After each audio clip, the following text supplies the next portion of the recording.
Good afternoon, everybody. Hope everybody can hear my voice and see the screen.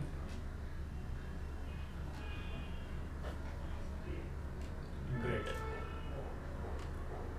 So today this is me, Satyanarayan again, and I'll be taking a rapid session of static general knowledge with the focus being sciences today. Many entrance examinations have questions based on the various branches of science, and these questions normally are from topics which you would have studied in standards 8th, 9th, and 10th. This is of particular importance for the students of hotel management who have a scientific aptitude section in the paper. Even students who are appearing for business management examinations can have questions pertaining to science asked either in the written portion of the exam if it has a GK section, or as a matter of knowledge during the interview.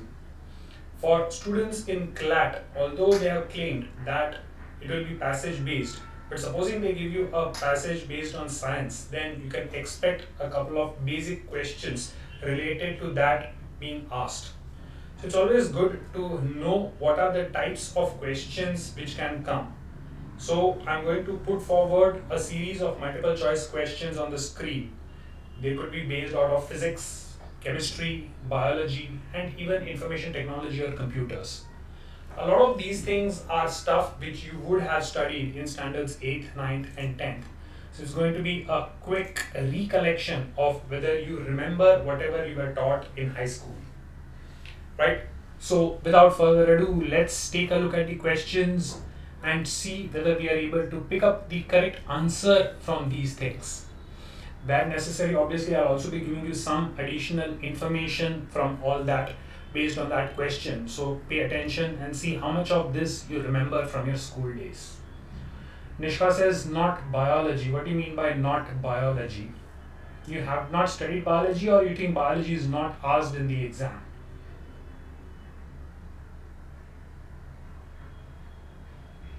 2-1. You need to be a bit more asked. It's not asked in the exam. Which exam does not ask questions of biology?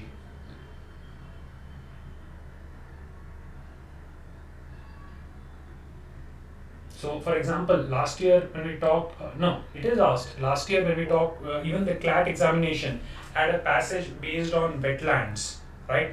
So, things related to wetlands or different geographic regions and the flora and fauna of those regions would fall under basic biology, right? Technically falls under botany, which is a subsection of biology. So, you definitely can have questions of physics, chemistry, biology, information technology, and computers, that is technology, and so on.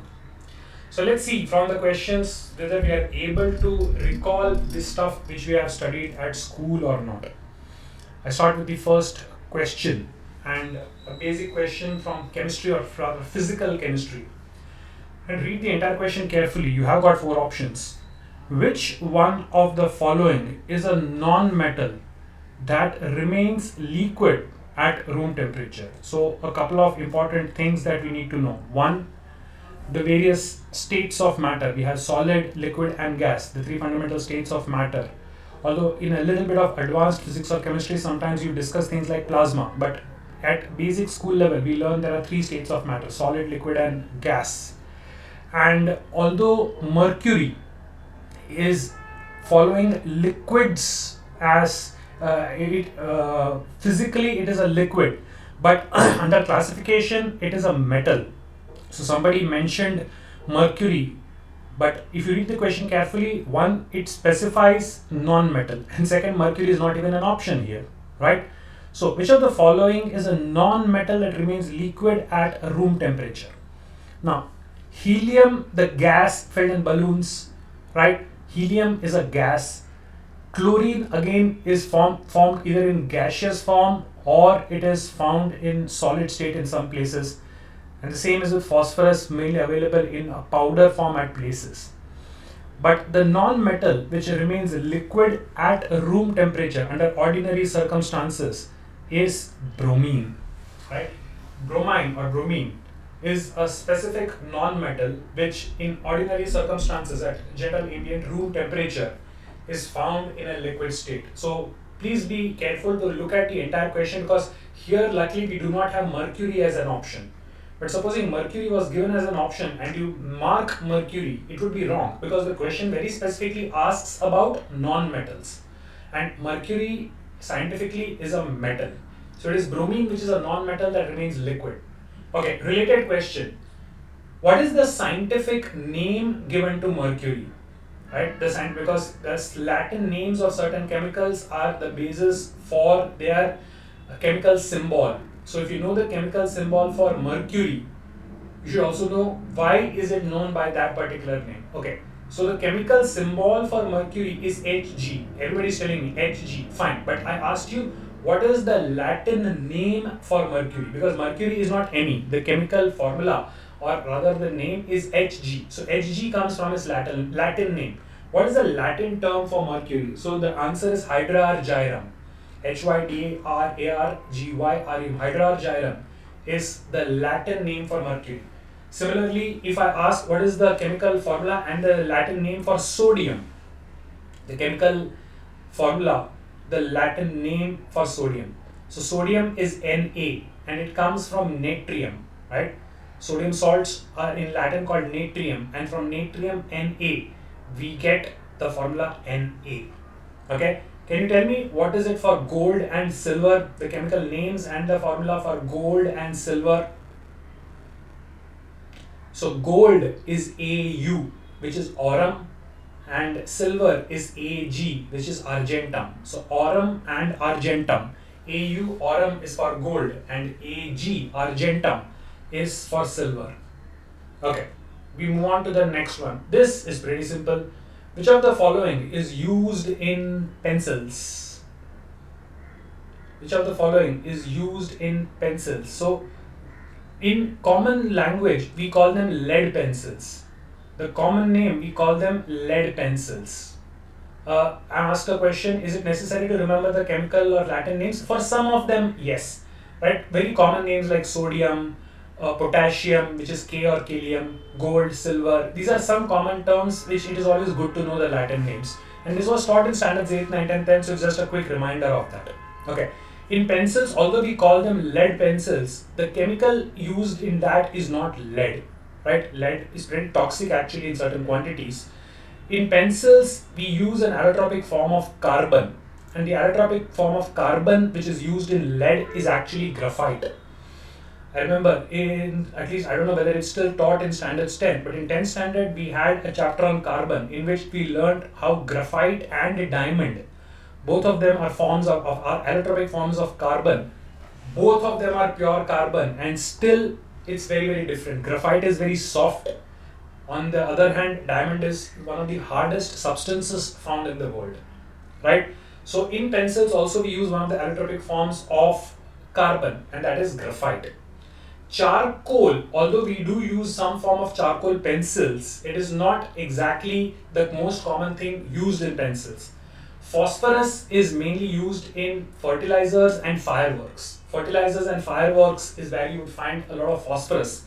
And silicon is often used in the manufacturing of electronic items. Silicon is one of the most basic elements which is used in the manufacture of electronic items. In fact, silicon is very commonly found in sand. Silicon is also one of the main components of basic glass. Right? If you melt sand, what you get is a form of glass. So silicon is very commonly used in glass, and a lot of electrical or electronic equipment, all your chips and other things may have a lot of silicon components. In fact, that is the name, that is the reason why I also call it the Silicon Valley. And the Silicon Valley, if you are aware of, is a very famous place in the US, which is famous for a lot of technical innovations and tech companies. So the name silicon comes from the fact that it is used a lot in electronic items, and hence the term Silicon Valley. But the most common element used in pencils is carbon. The form of carbon which is used in pencils is graphite. Okay. Now, which of the following metals forms an amalgam with other metals? Amalgam. Now, we know alloys. When two or more metals are combined in a specific ratio, what we call them is, the generic term for that is an alloy. But the word amalgam is very specifically used when this particular metal is combined with other metals, right? For other things, we use the general term lead, but when this specific metal is combined with other metals, what we call it is an amalgam. Now, tin, lead, zinc are mostly in the solid state. Although all four are metals, tin, lead, and zinc, a lot of them in solid state. So solid plus solid, we generally call it an alloy. But although mercury is a metal, mercury at room temperature is found in the liquid state, and hence it is not an alloy which it forms with other metals. So although it is a metal, it is technically a liquid. So liquid plus solid in this case is known as an amalgam. So the metal which forms an amalgam with other metals is mercury. When we use zinc, we normally call the process as galvanization. A coating is used over iron, right? If I'm not mistaken, a coating of zinc over iron, that is galvanization. But the word amalgam is very specifically used for the non-solid metal mercury when it is combined with other metals. Okay. We have now, of course, electric bulbs are not used very frequently. Now we have used more of LEDs and incandescent bulbs because they are supposed to be energy efficient and better in lighting. But when bulbs were commonly used, the electric bulbs, they were filled with gas. The question is, which gas is usually filled in the electric bulb? Manya, yes, galvanization is basically used to protect it from degradation, correct. So the most commonly used gas in the electric bulb is also the gas most commonly found in nature. In the atmosphere, the most common gas is the same gas which you will also find in electric bulbs, that is nitrogen. By the way, in electric bulbs, the gas is nitrogen, the outer covering is glass. But there is also a metal filament which is used inside. When you pass electricity through the filament, it heats up and it provides light. What element is used to make those filaments? No, it's not copper. No, it's definitely not carbon. The scientific name of the metal is wolfram. It's represented by the letter W, and it is the name for what we commonly call as tungsten. Tungsten, the scientific name for tungsten is wolfram. It's represented by the letter W. So it is wolfram or tungsten, which was used to form the filaments of light bulbs. Although now the usage of light bulbs is reduced, it's replaced a lot by LEDs. By the way, what is the full form of LED? LED. LED bulbs use करते हैं. LED display भी होता है. What exactly is the full form of LED? Anmol, yes, the gas, yes, it helps to increase the luminosity. So LED stands for light emitting diode. Most of them are correct. LED is light emitting diode. There's another similar term, LCD. When we talk about displays, monitors and screens, we call them LCD displays. Do you know what is the full form of LCD? LCD television होता है, LCD monitor होता है. Nitrogen, yes, Krish. Nitrogen is also one of the gases used in food packaging. In fact, potato chips को fresh रखने के लिए a lot of time nitrogen is used. Nitrogen is also one of the most commonly found elements in plants. It's one of the most commonly found elements in the amino acids in animals and human beings. So a lot of fertilizers through proteins are nitrogenous in nature. So nitrogen-based fertilizers actually can be used as an explosive device. Correct. LCD, by the way, is liquid crystal display. LCD. So LED is light emitting diode, but LCD is liquid crystal display. Okay. Now, we have a lot of elements which we use on a daily basis, but we don't call them by their fancy chemical name. We use common names for that. For example, some people may say that I want to consume some dihydrogen monoxide, but nobody says dihydrogen monoxide, we simply call it water. We will not be comfortable saying I want to eat some sodium chloride, but sodium chloride is nothing but common table salt. So washing soda is what? Washing soda धोने में use होता है. Similarly, we also have खाने का soda or baking soda. Right? They are very similar to each other, but of course you can eat one, you cannot eat the other. And I always used to get confused what is the difference between washing soda and baking soda. कौन सा वाला कौन सा होता है? दोनों में sodium होता है, दोनों में कार्बन होता है, but कौन सा होता है? So I used to remember baking soda में B है and B bicarbonate में भी है. और सोडा बाइकार्ब भी बोलते हैं. तो sodium bicarbonate is baking soda. Cakes में use होता है. Yeah, if you want to make a lot of things that fermentation may be required, you may use sodium bicarbonate or baking soda. So the other one is washing soda. Washing soda is sodium carbonate, right? Sodium carbonate is known as washing soda, and soda bicarb or sodium bicarbonate is baking soda. So the purpose of adding washing soda may be to reduce the hardness of water, right? You know, when water is used, sometimes it may contain some dissolved elements because of which it does not wash the clothes properly. Or sometimes when we use regular water in cooking, especially in pressure cookers or even boiling, we see a white residue at the bottom. That may be a result of hardness of the water. It's called hardness of the water. So sometimes some chemicals are used to make it soft. It's called softening of water. Washing soda is chemically sodium carbonate. Okay.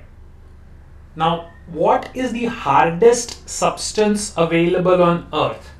This question always is easy to understand, but the term hardness, it confuses a lot of people. So, many people are very clear about the answer. Okay, so a diamond is the hardest substance. That is true. So, does that mean that if I use a hammer and I hit a diamond, it can never be broken? Is it true that a hard diamond, if I hit it with a hammer, cannot be broken? A hathoda hammer is simply made of metal like, let's say, iron or steel. And if iron or steel can break a diamond, so isn't iron or steel harder than diamond? Then how can diamond be the hardest substance in the world?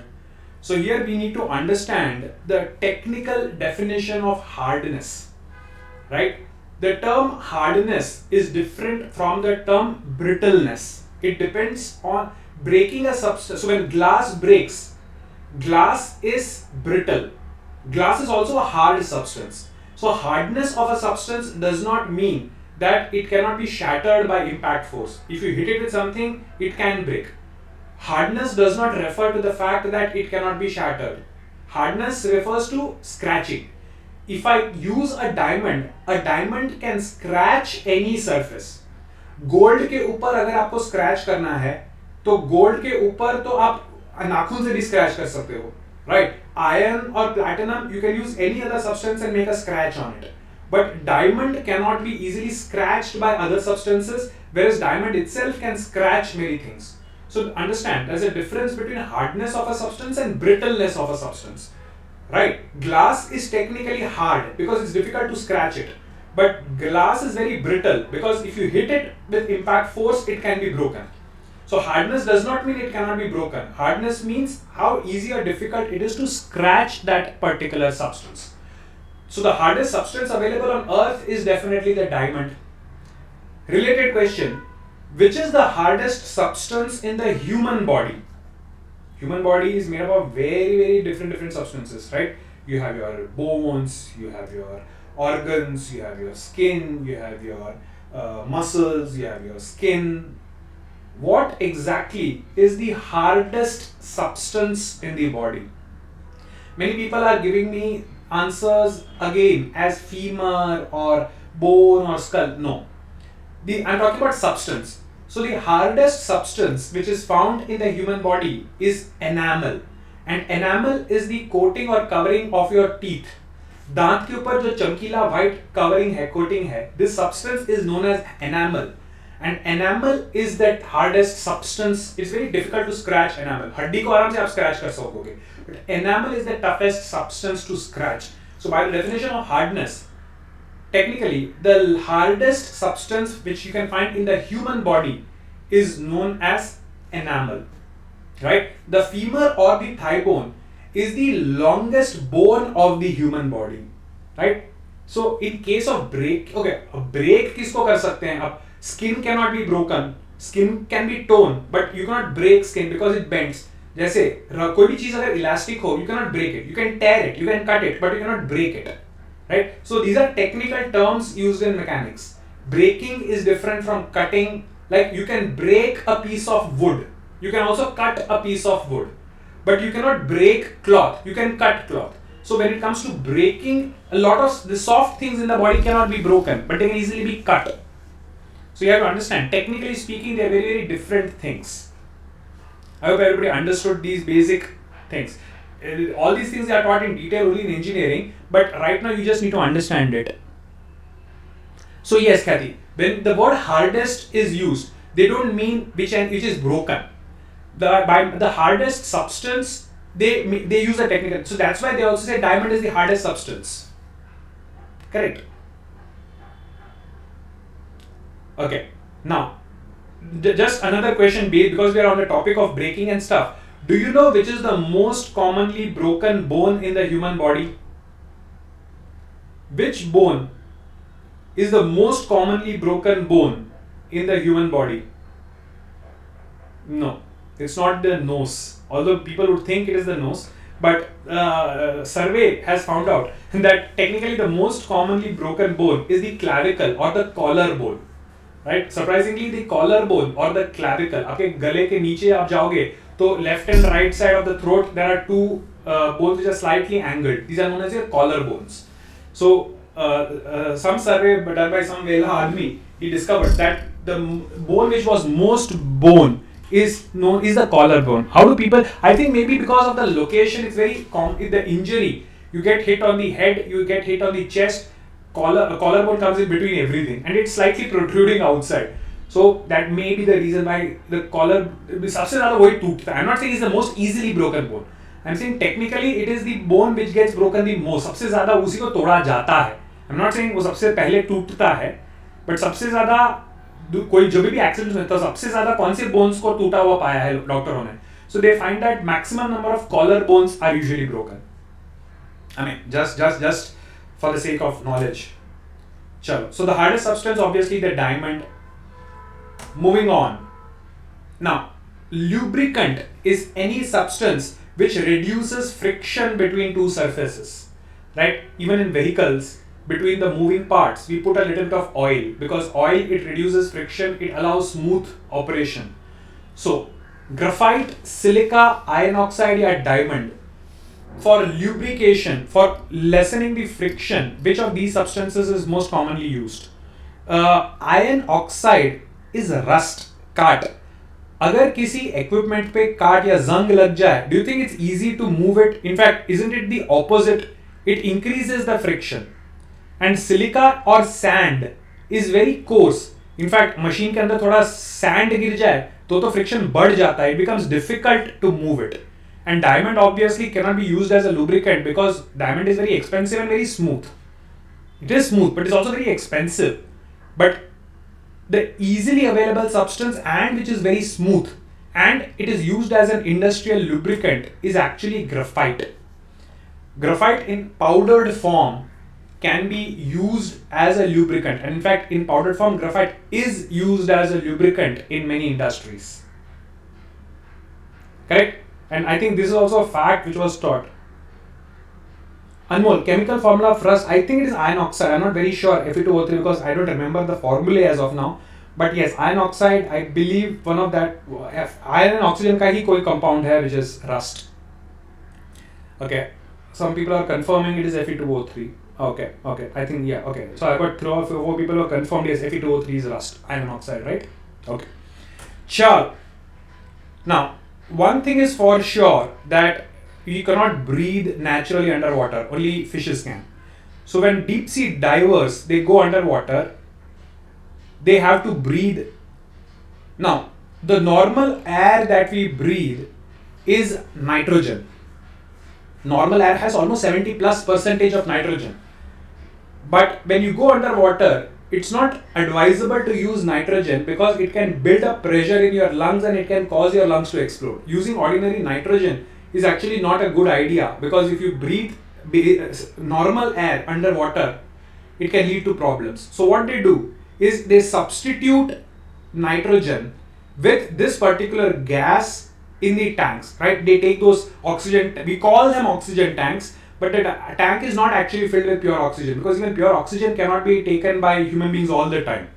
So, which inert gas basically means it does not react. Which inert gas is substituted instead of nitrogen for deep sea divers?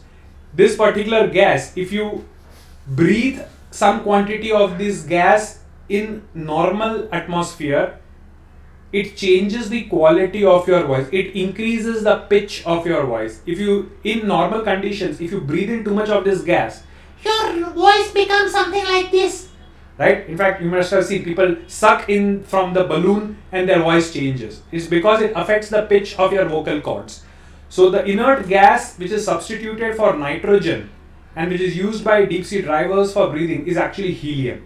It will change the quality of your voice, but technically it is not harmful. We cannot use any gas which can actually harm us.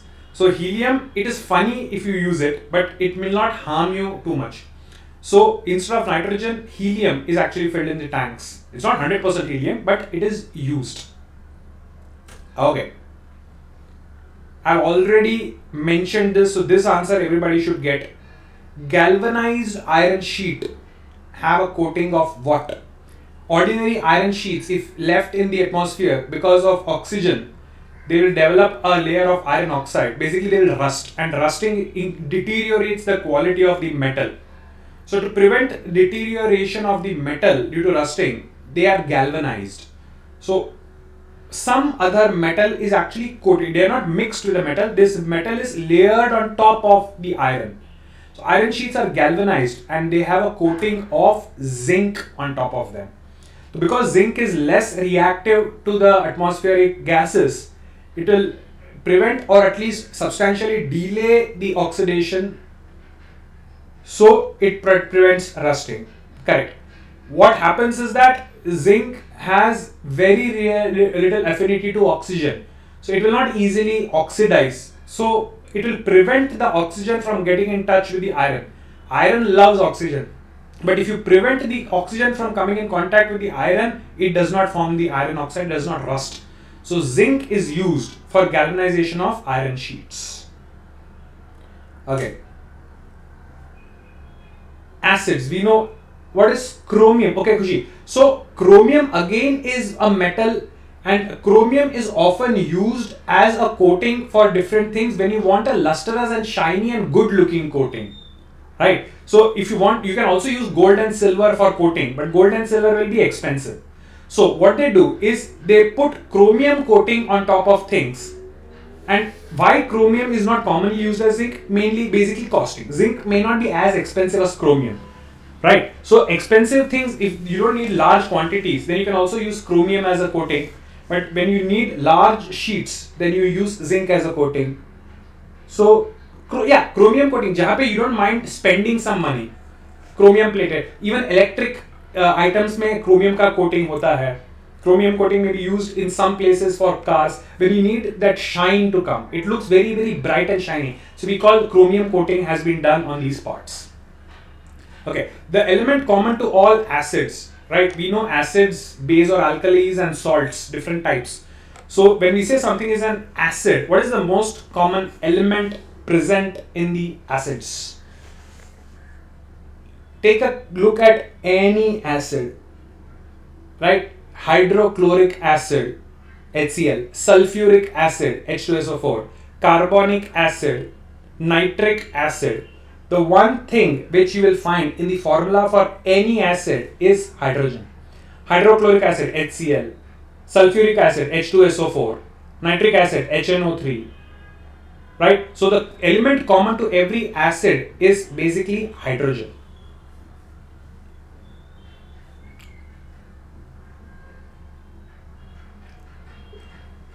Okay, so Mani is asking, but there's a gas called the laughing gas. I think it is nitrous oxide. Nitrous oxide is it has certain anesthetic properties. So usually when you go to a dentist, at least I don't know whether it's commonly used now, but in dentists, to make you numb, they used to give you this gas. So this gas will make your mouth numb for some time so that they can operate or they can use the equipment. But one of the side effects of this gas was that it will induce laughing in the person who will breathe it. So this is like helium has the property of making your voice go high pitched. Similarly, nitrous oxide is now basic. It when inhaled, it induces laughter in the person. So it's also known as laughing gas. I think nitrous oxide is also known as laughing gas. And because of that, they try to avoid using it. Imagine you are going to operate on a person and you have given a gas to the person which is making the person laugh. Obviously, not a great idea. So I think nitrous oxide is known as laughing gas. Okay.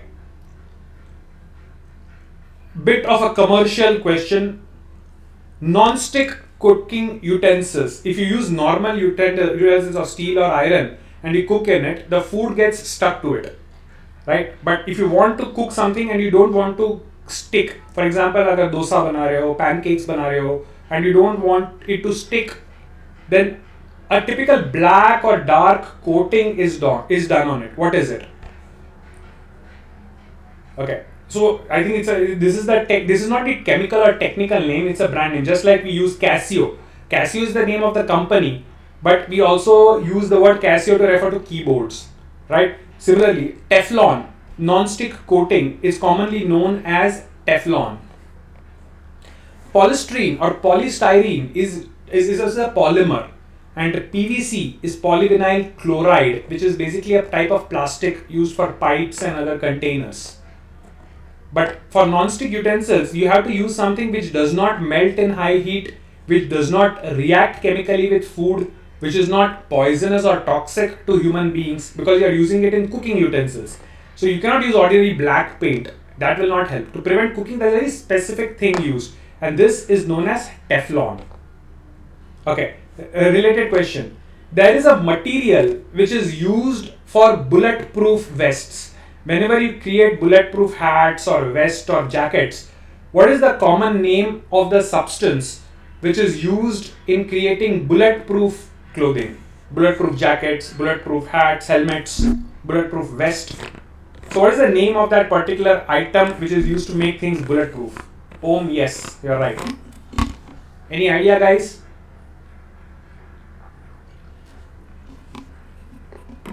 अब अगर इसको मुझे CLAT के अंदर या किसी exam के अंदर ट्विस्ट करके पूछना है, how will I do it? So I will give you a short essay or article about the recent security threat faced by the prime minister, right? उसका छोटा सा आर्टिकल पकड़ा दूंगा और फिर उसके रिलेटेड क्वेश्चन बना दूंगा कि what is the name of the bulletproof item used in protective equipment, right? See how I can make it.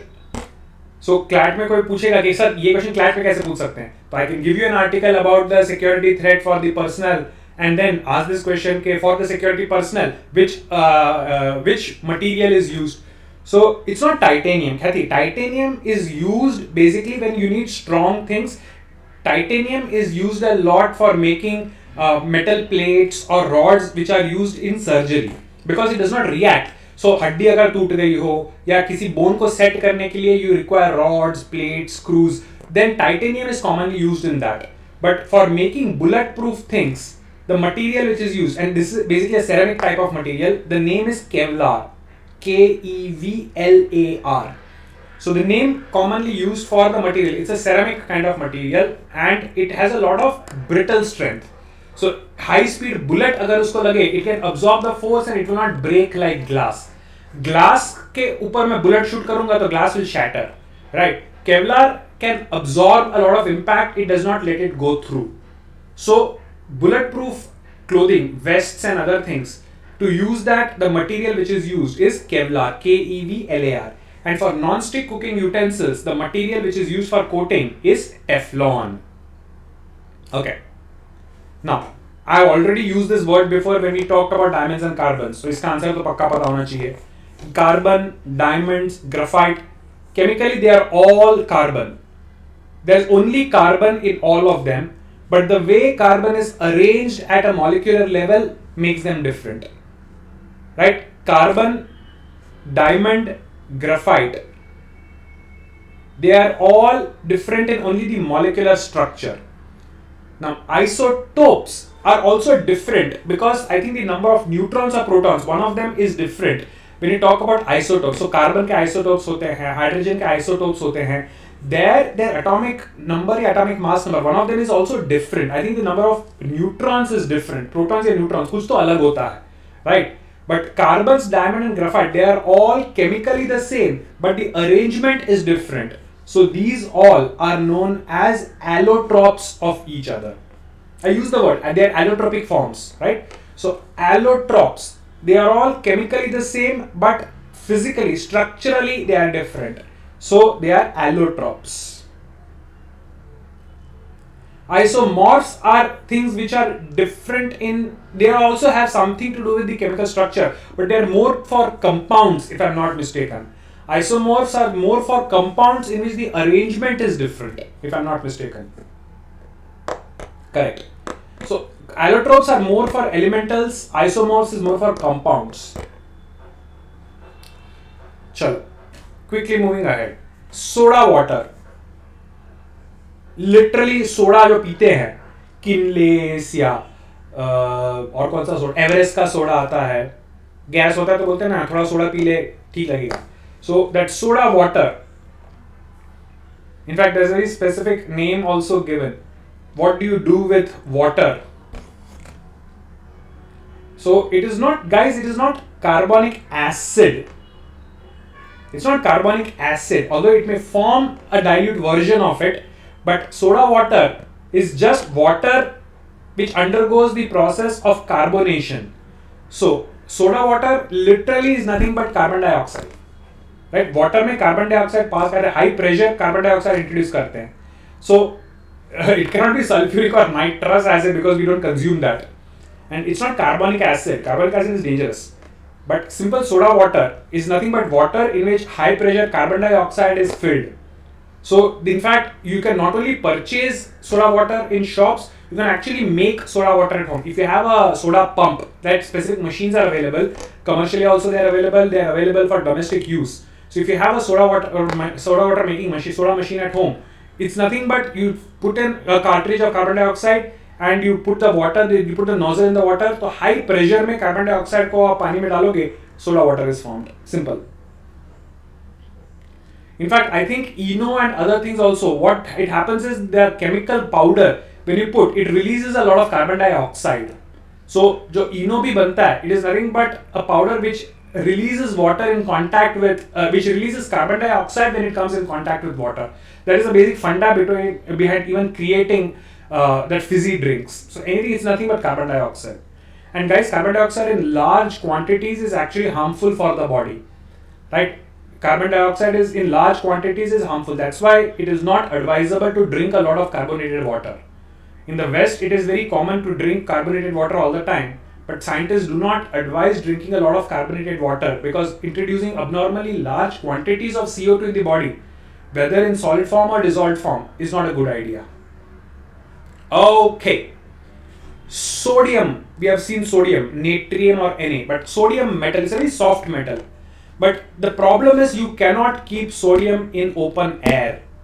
If you keep sodium in open air, it will react and it will burn. If you keep sodium in air, it will just burn. So to prevent it from burning, how do you store sodium? Now, for small kids, they will logically say that अगर हवा में वो जलता है तो पानी तो आग को बुझाता है, तो लॉजिकली तो मुझे पानी के अंदर सोडियम डालना चाहिए. बट केमिकल्स का अजीब फंडा देखो. Sodium it Burns in air.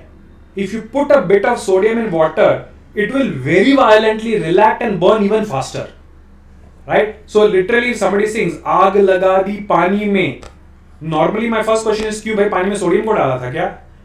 Right? So although as a kid we might think that पानी अगर हवा में आग लग जाती है तो पानी में स्टोर करो, but no, technically it reacts very violently with even water. So logic says that petrol and kerosene and even alcohol तो can actually catch fire. Ordinary fire आप पेट्रोल अल्कोहल या केरोसिन पे डालो तो वो जलेगा. But sodium, funnily, it does not react with kerosene. So when in laboratories you need to store sodium, you store it with kerosene. Yes. So I'm having a story that you have heard a story in which a student put sodium in the wash basin and the violent eruption took place. This has happened in practically every school laboratory. Her laboratory में कोई ना कोई नमूना होगा. किसी न किसी बार teacher ने तो समझाया होगा कि बच्चों सोडियम से संभाल के रहो, सोडियम को हवा में एक्सपोज मत करो, सोडियम को पानी से दूर रखो.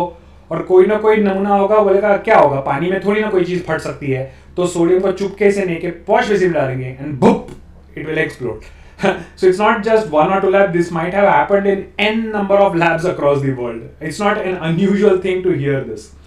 Potassium has very similar properties to sodium, so I'm not sure, but yes, I would not be surprised if potassium also has similar storage instructions. It's quite possible.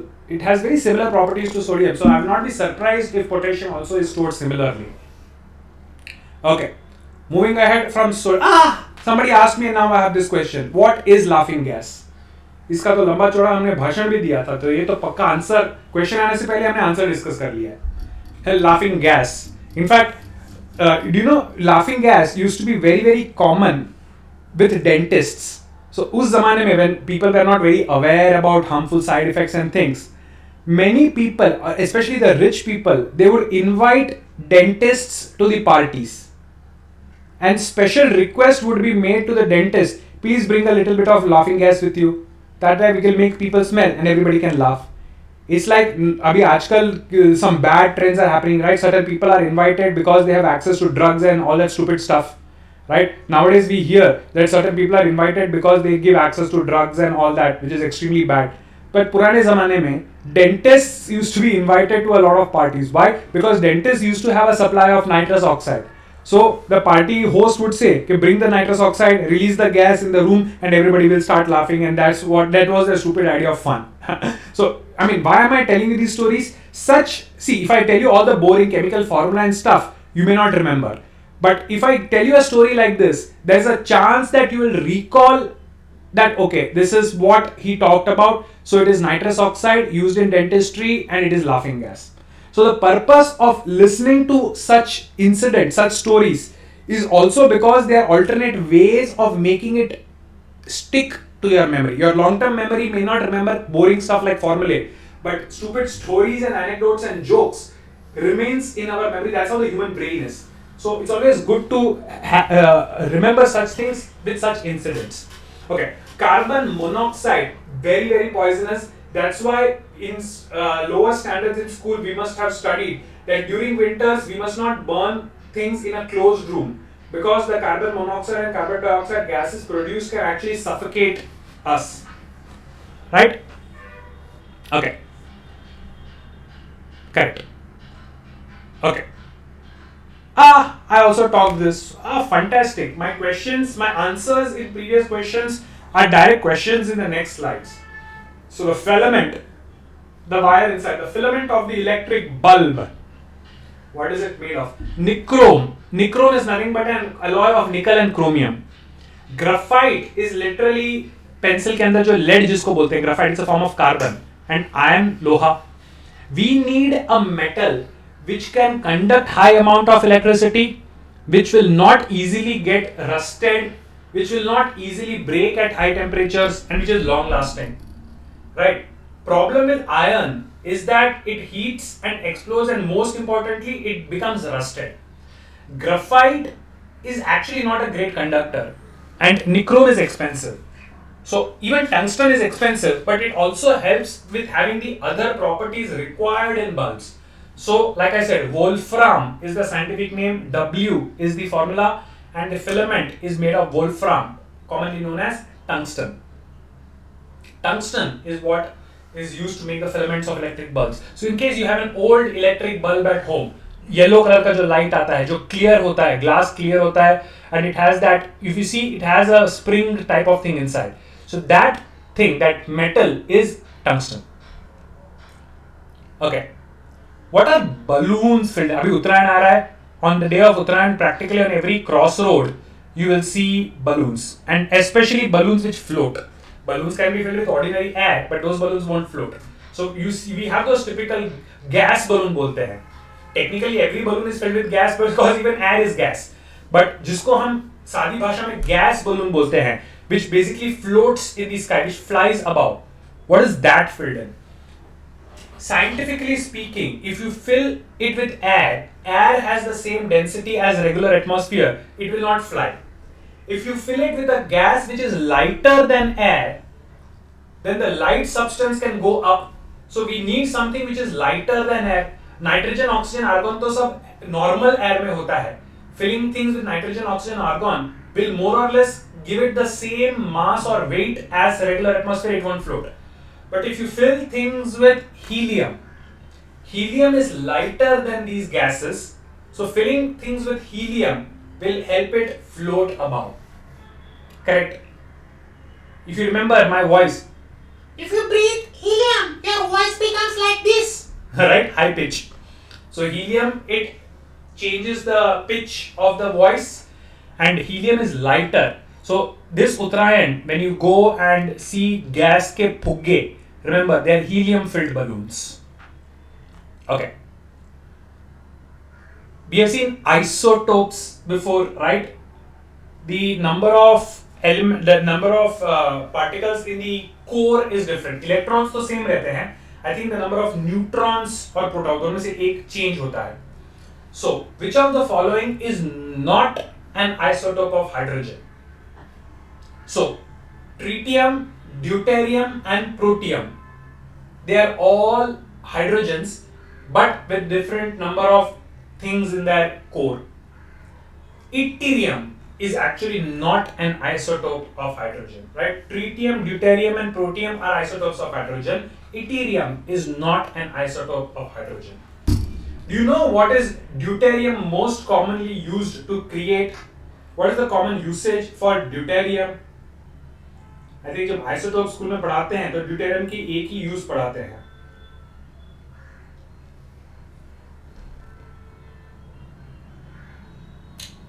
Perfumes, no. So there is something called heavy water. It is used in nuclear reactions, right? So ordinary water will contain hydrogen, but if you use deuterium instead of hydrogen, the compound which is formed is called heavy water. And heavy water is used in nuclear reactors and stuff. So deuterium is one of the is the isotope of hydrogen, which is used to create heavy water. So tritium, deuterium, protium, they are all forms of hydrogen. Yttrium is a completely separate chemical, right? It is a rare earth element and it is actually it is not at all hydrogen. Tritium, deuterium, protium, they are all types of hydrogen. Yttrium is a completely separate chemical, symbol is Y, atomic number is 39. So, can you know, heavy water is water in which instead of hydrogen, see, water is H2O, right? In heavy water, instead of normal hydrogen, we use the isotope of deuterium. No, which does not give scrub, and so that is hard water. Rishit, that is hard water. Hard water is water which contains salts, because of which it does not, when it's soap, it does not froth. I am talking about heavy water. Heavy water is different from hard water.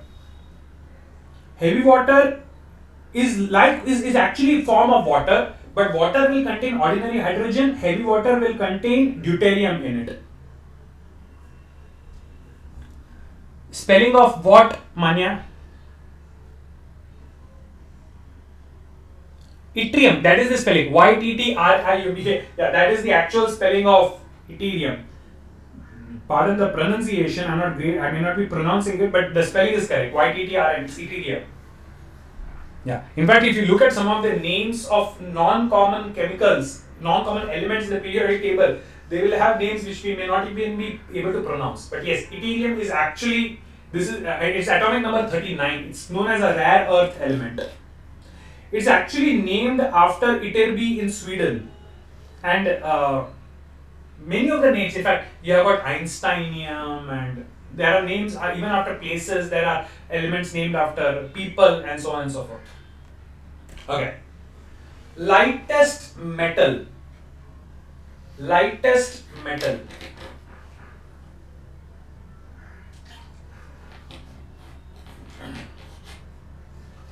So, mercury is a metal, but mercury is actually very, very heavy, right? mercury is a metal, it is not a solid, but mercury is very dense. Lead is also very, very dense, it's very heavy. A small quantity of lead will have a lot of weight. Silver is light, but the lightest one among the four which is given is lithium.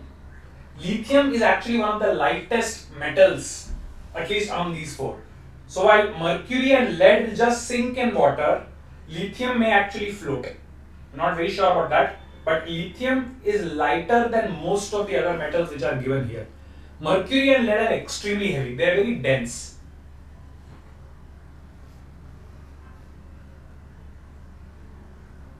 You get it? What is the symbol for lithium? I think Li. If I am not mistaken, the symbol for lithium is simply Li. In fact, it is atomic number 3. Hydrogen, helium, lithium. Lithium is literally hydrogen के नीचे in the periodic table.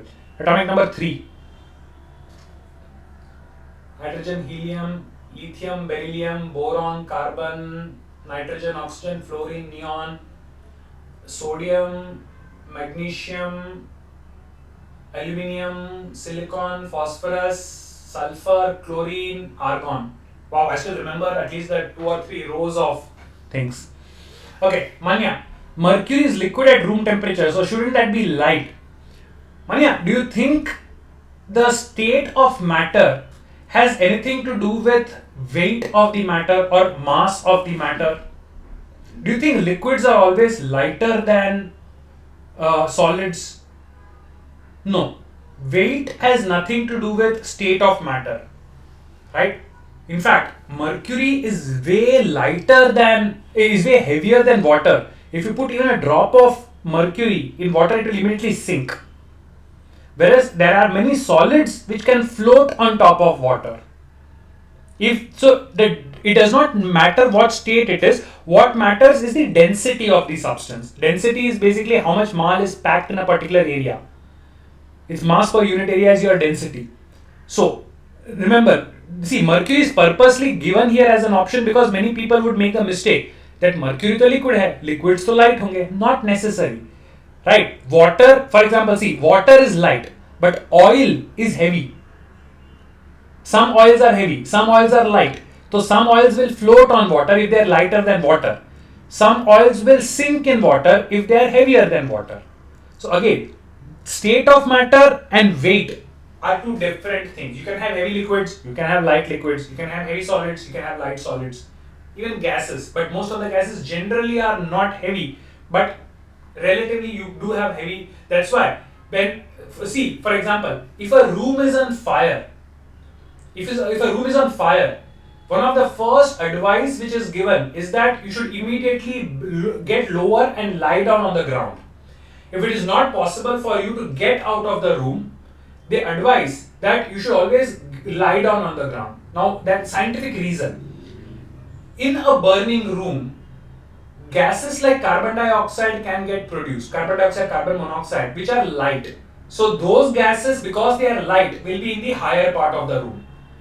Oxygen, being heavier than them, may be available in the lower part because heavy things will go down.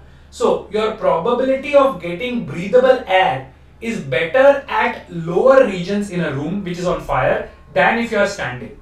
So scientifically, that's the reason why they say that if you are in a room and it is burning, it is easier for you to be able to breathe at a lower height than at a higher height. So don't remain standing, lie down. You will be getting better air which is breathable at a lower region. Why? Simply because of weight of the gases.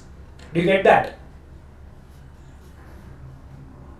So see, such things are important not just for passing exams, but they have practical applications in real life. Knowing such things may actually save our life someday.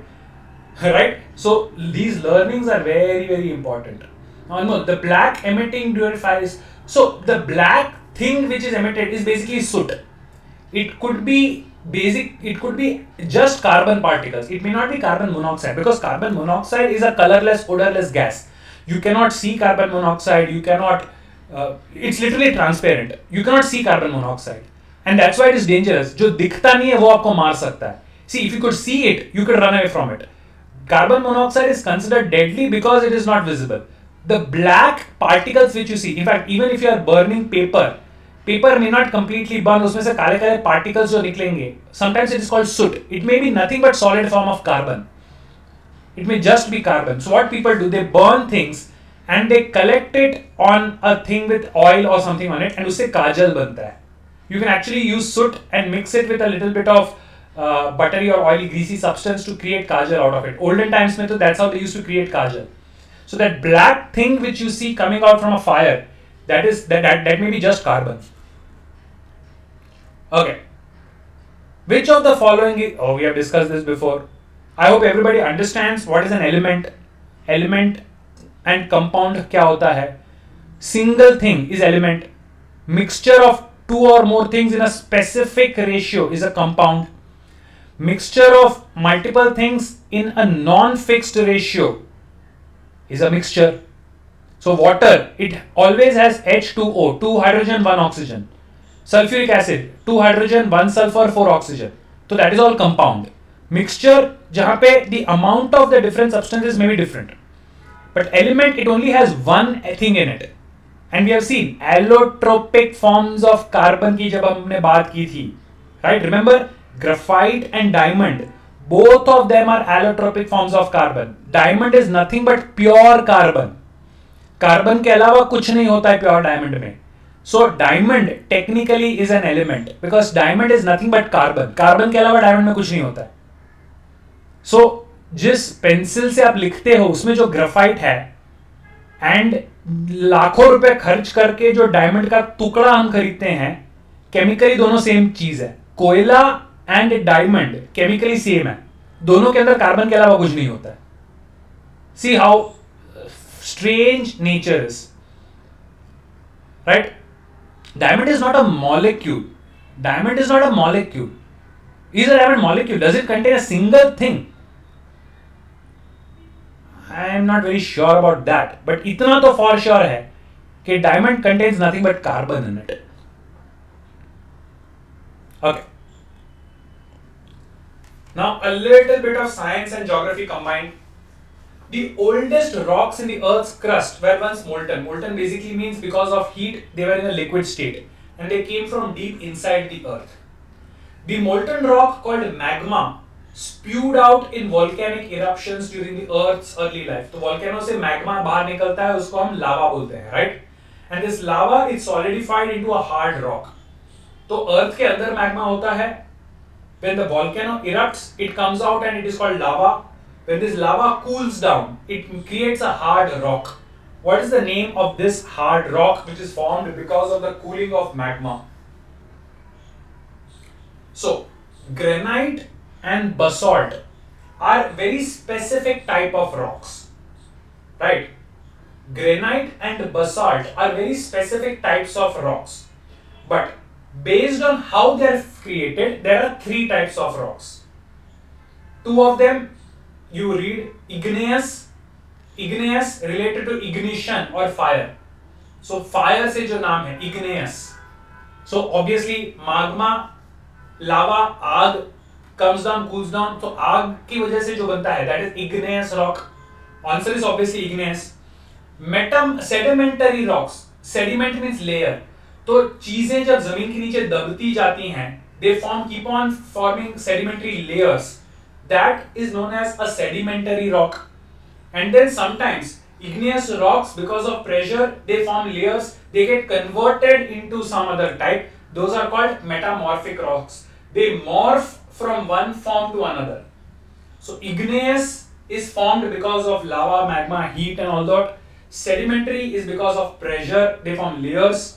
And converted rocks are called metamorphic rocks. So granite, basalt, I think there are specific forms of igneous rocks. Not very sure. You can check that. But the process which has been described in the question, it describes igneous rocks. Cool magma के cool होने से जो rock बनता है, that is called an igneous rock. Okay.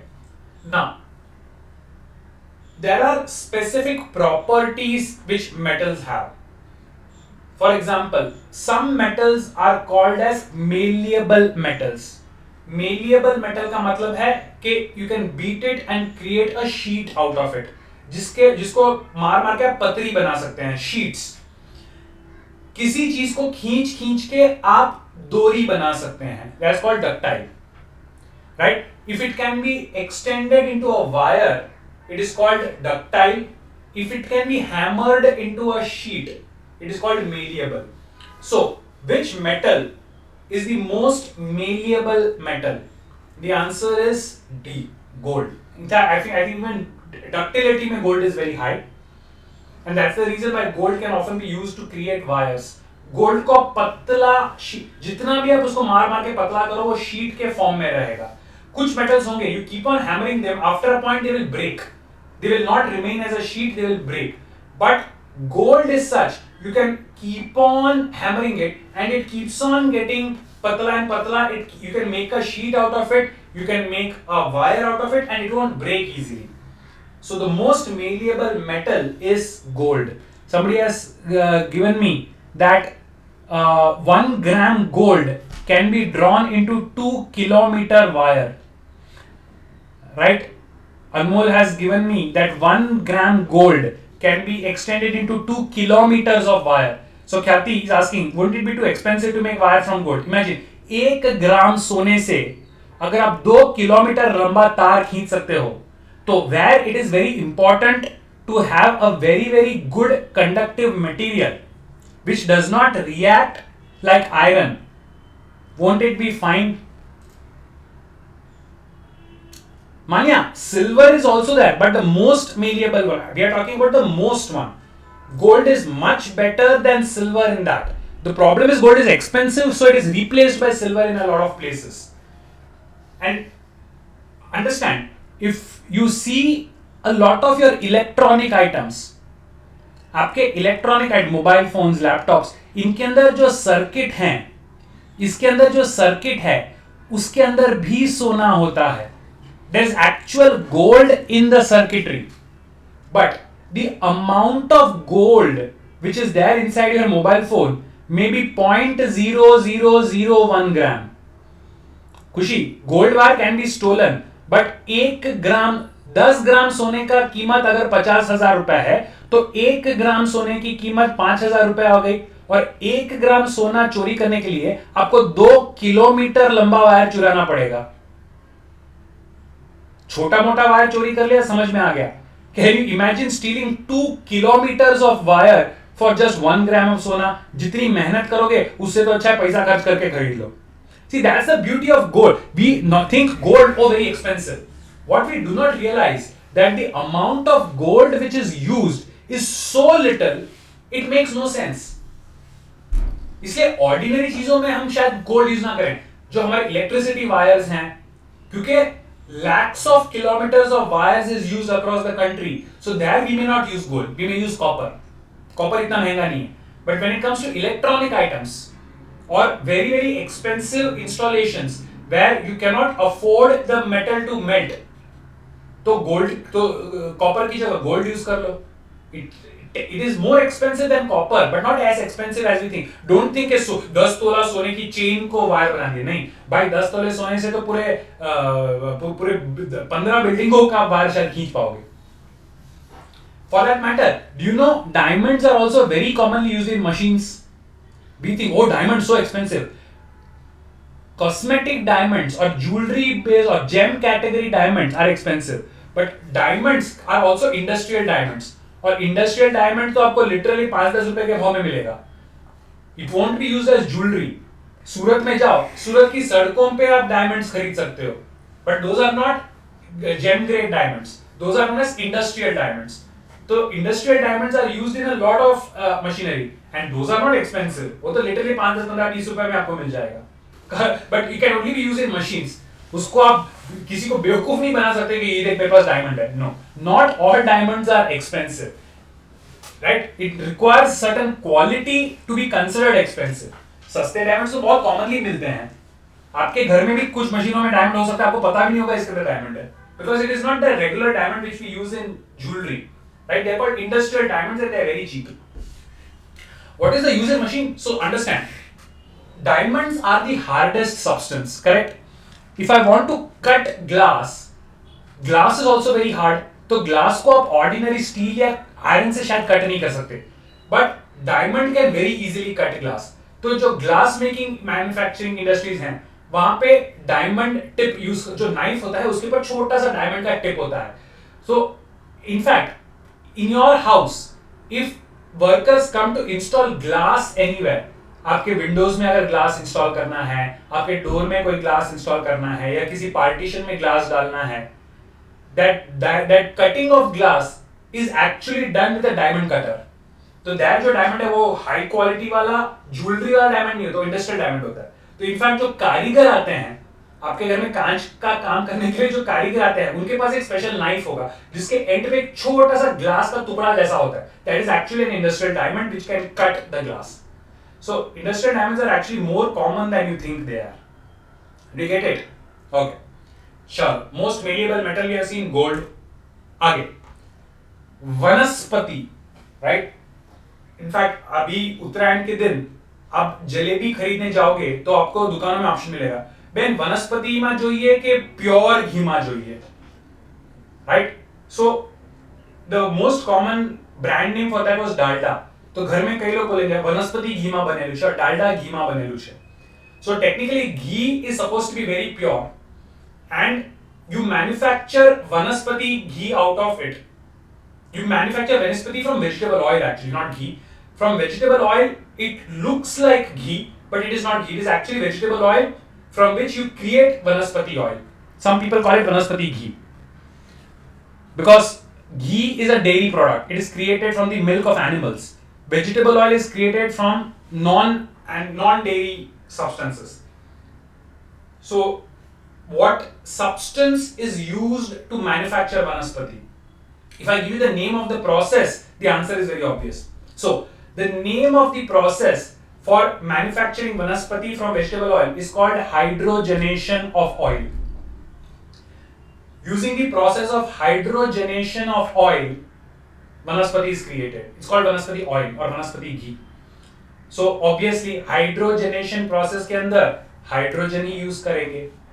So in case, so guys, do you know, have you heard of this term vanaspati ghee or dalda?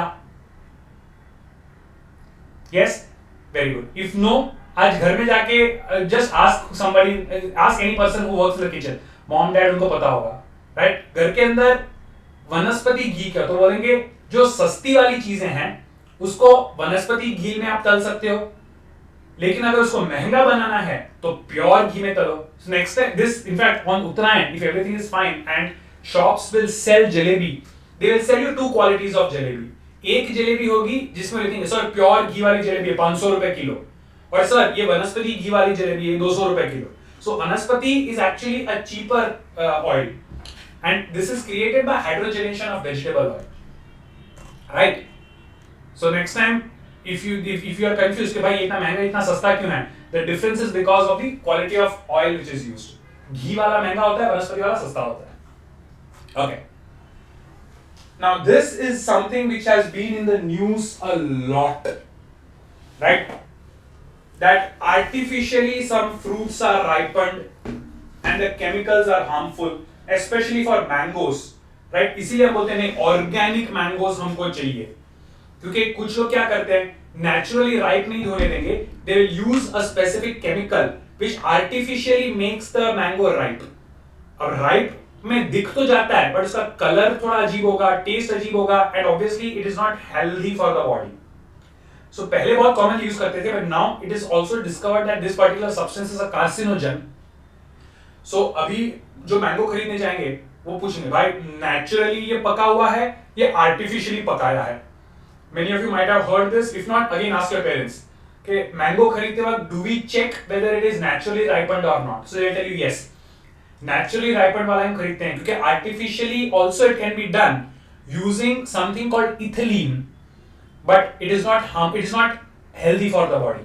So artificially ripened fruits people usually avoid nowadays. They go for naturally ripened. तो organic and non organic में ये फर्क होता है. Organic जिसको बोलेंगे वो naturally ripe हुआ होगा, एंड जिसको आर्टिफिशियली केमिकल डाल के राइप करेंगे उसमें द केमिकल और the gas which is used is ethylene gas. समझ में आई बात?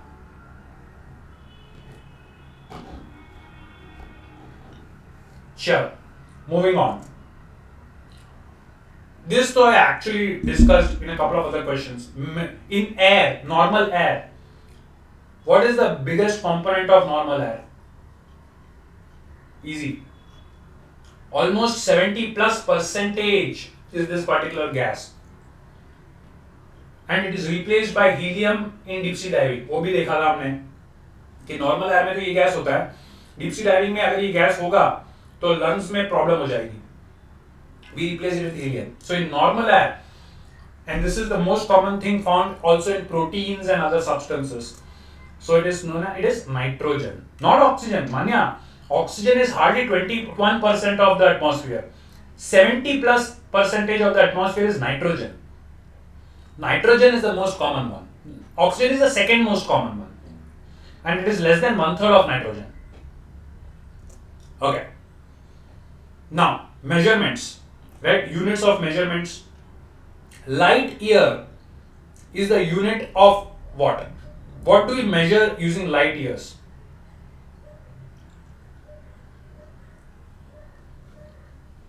And based on that, based on measurements, another question. What is the unit of weight?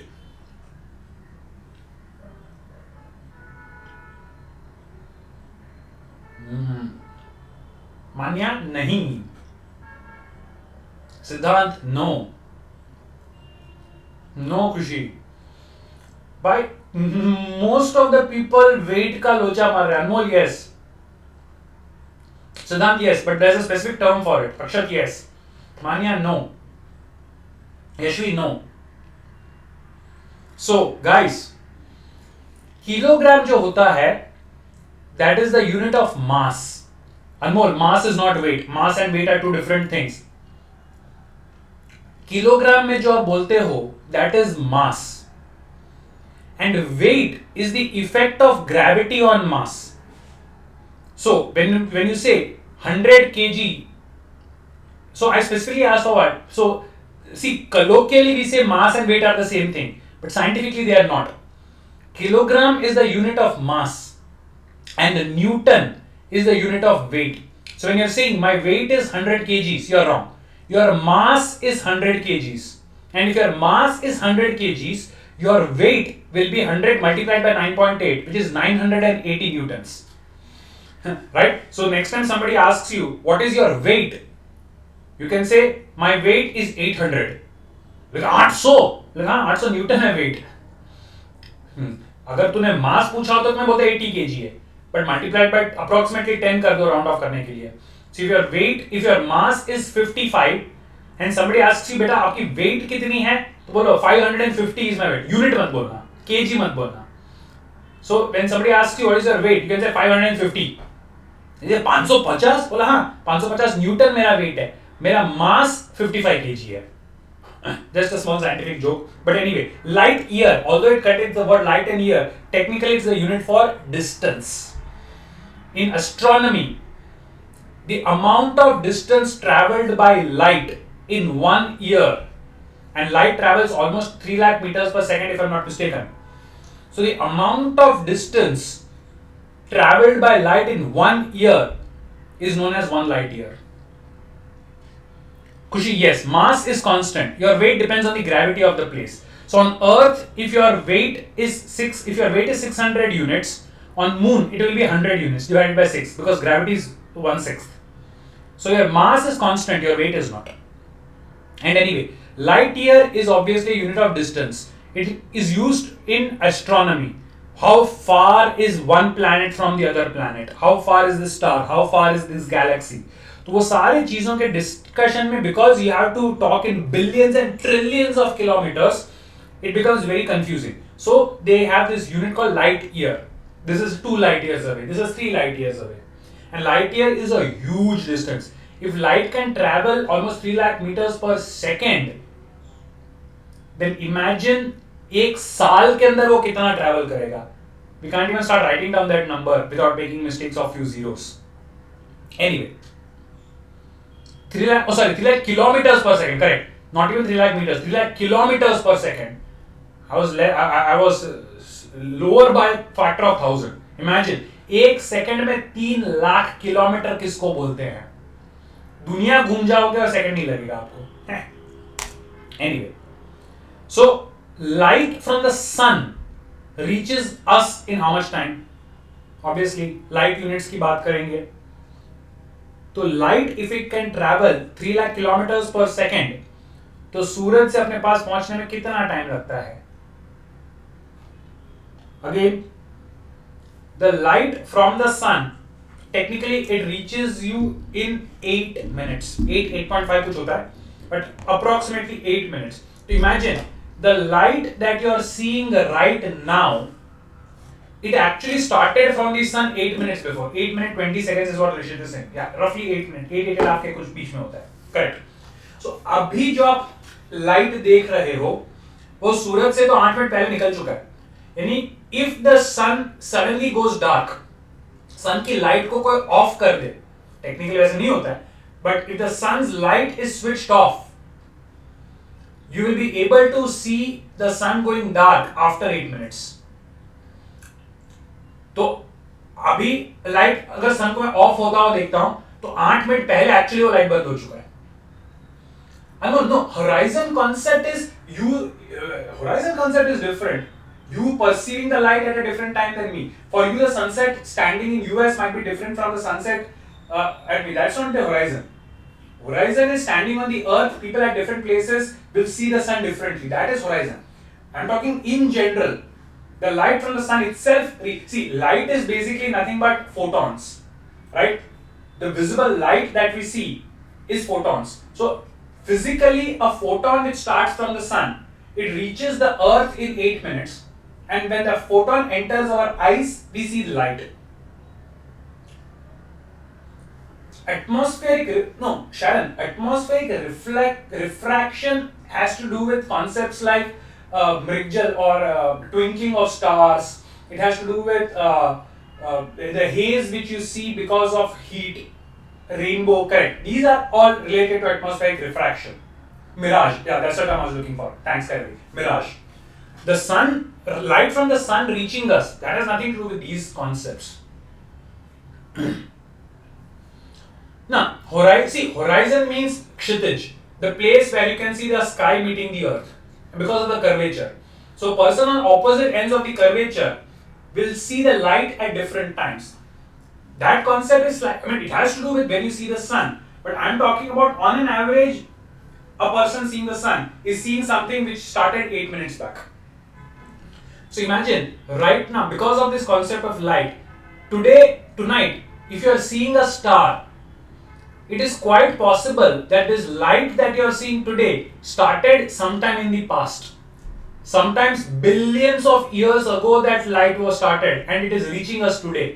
So it's possible that the star has died and we will be able to see the star billions of years after it has actually died. Mind-boggling sciences. Anyway, moving ahead.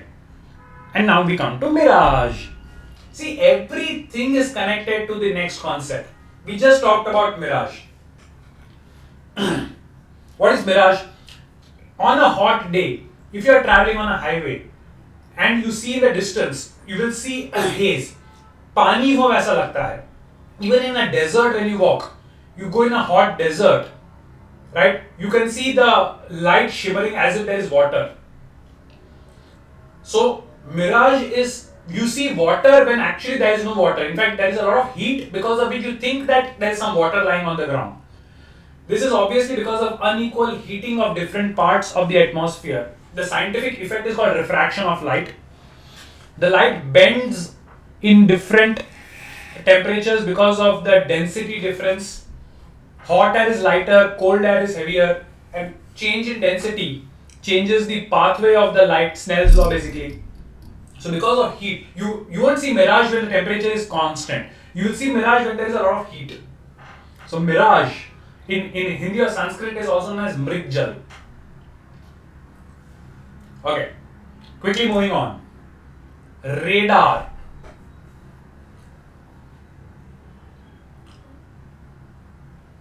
Radar stands for what? You know what is the full form of radar?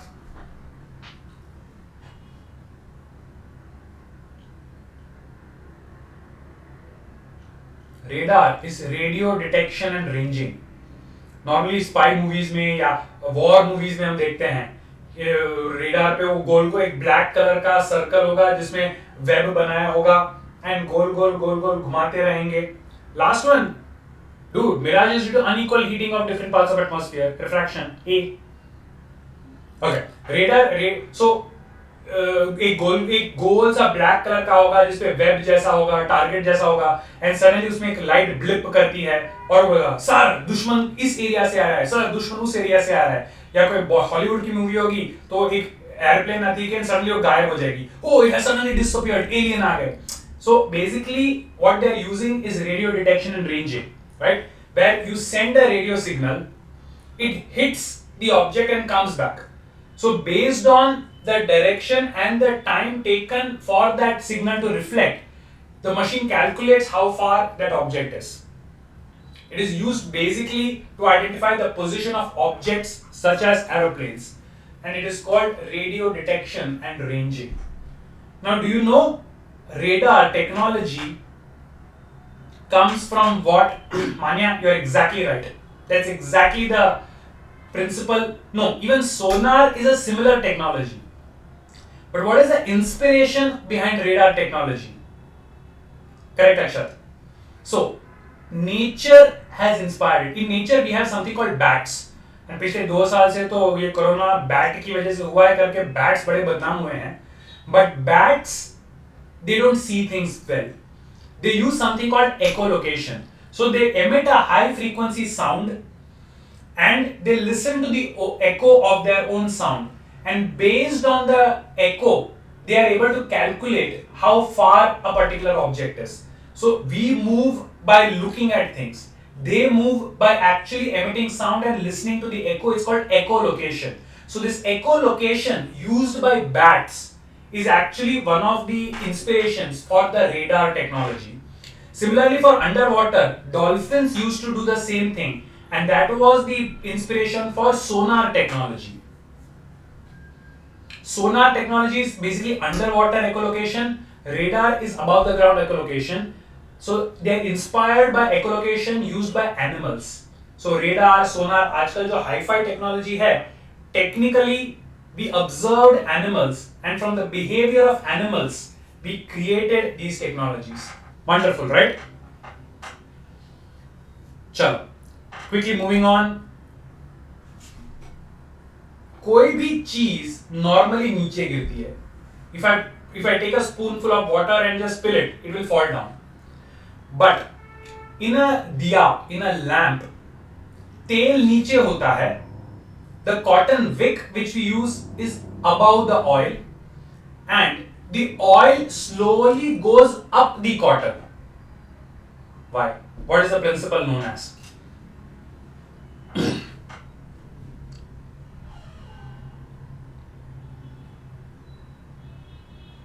No. Khushi? No. Rishabh Janya? Yes. It's a very specific principle.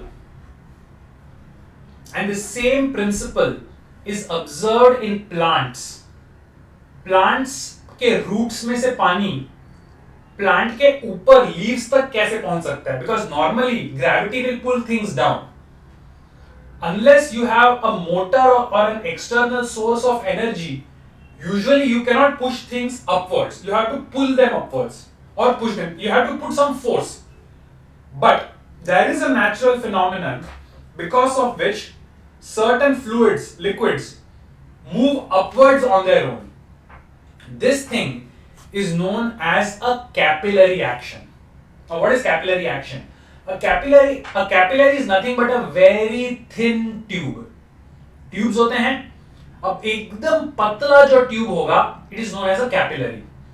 And one of the scientific phenomenon is that if a capillary is immersed in a liquid, then the liquid will actually move upwards because of external pressure. Tube मोटा है तो कुछ नहीं हो सकता. But if it is very very thin, then because of the external pressure, the water gets pushed upwards. So even in plants, xylem, phloem, if you have heard about these things, they are very very thin capillary like substances, And because of the scientific principle of capillary action, the liquid or the dissolved minerals from ground, it goes to the upward portion. तो plants के अंदर कोई motor नहीं होता है जो धक्का मार के ऊपर करे. हमारे घर में पानी को अंडरग्राउंड से छत पे ले जाने के लिए मोटर चाहिए. But if the pipe was very thin, and thin means thinner than a needle, then a natural scientific phenomenon called capillary action will take place, and because of that, water will go, the liquid will move upwards. So, जो wick या बाती होती है दिया की, it contains very thin capillary structures in it. So, because of that, the oil goes upward direction. So, the oil, it goes up in a wick because of something known as the capillary action phenomenon. And I don't know whether you know this, but a couple of decades back, there was suddenly a afwa that Ganesh की मूर्ति दूध पीती है. Ganesh की मूर्ति दूध पीती है. Even today, there are many people who will say that this particular Murthy drinks liquid. And they actually showed videos where they took a cup saucer full of milk, they placed it near the idol, and the liquid actually got slightly absorbed upwards. But then scientists said, okay, dude, this is nothing but capillary action which is working. Right? They said it's not a divine jadoo or something. It's a very natural phenomenon called capillary action. वो तो आप रोज करके देखते नहीं हो तो आपको लगता है कि आज नया हो रहा है. But ये तो बरसों से ऑब्जर्व किया है हमने. It was nothing but two scientific principles: surface tension of liquids and capillary action. But this became very popular in media in mid-90s. Anyway, let's take a couple of more questions before we call it a day. And guys, I will be putting up the questions on the app, so don't worry about that. Okay. Supersonic plane. They fly with speed of what? No, Sharon, no. The word sonic means sound, obviously. But super का मतलब क्या होता है? The word super means more than something. Right? Sonic means sound, but supersonic means more than sound. Just like natural means natural, but जो natural से ज़्यादा है उसको हम supernatural बोलते हैं. So the word super, when attached to any ordinary word, it means more than that. Right? जैसे you also use the word ultra. Right? When we say ultrasonic, so more than the sonic is ultrasonic. Similarly, more than speed of sound is supersonic. So supersonic plane literally means more than the speed of sound. Sound की speed में is a sonic plane. Sound से fast travel करेगा तो supersonic plane.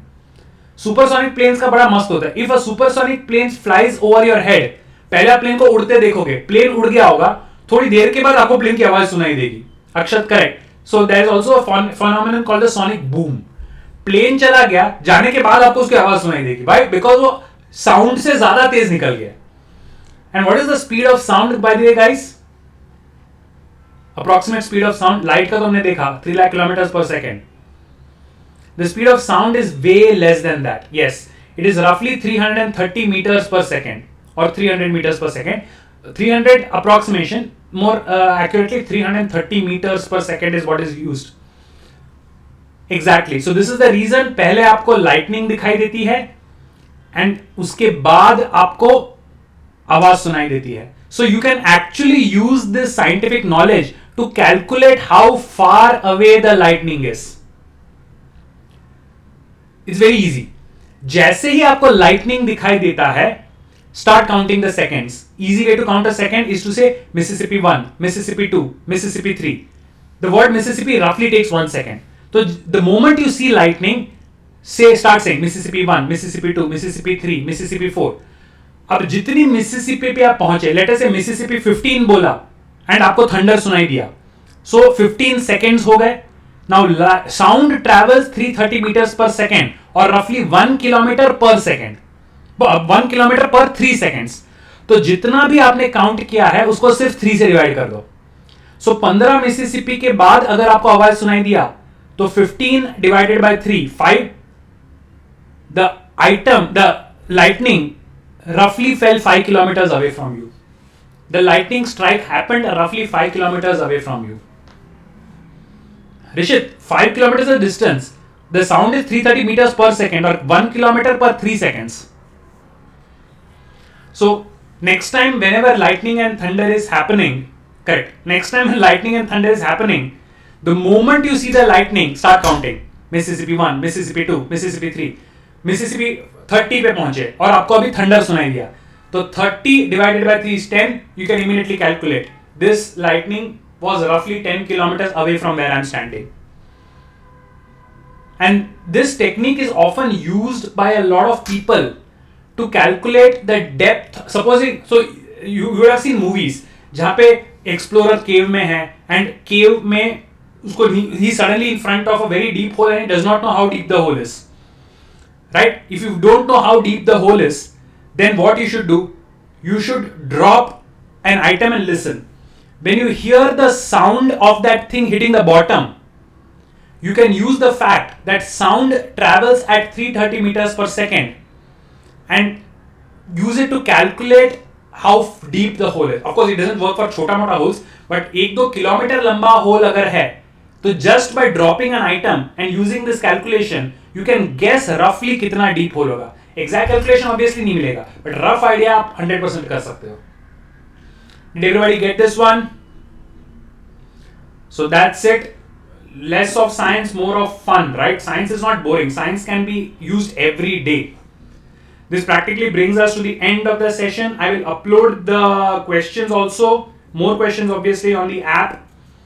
So if you have any doubts, you can hang around, else we are done. Rishit, answer to you is yes. Yes.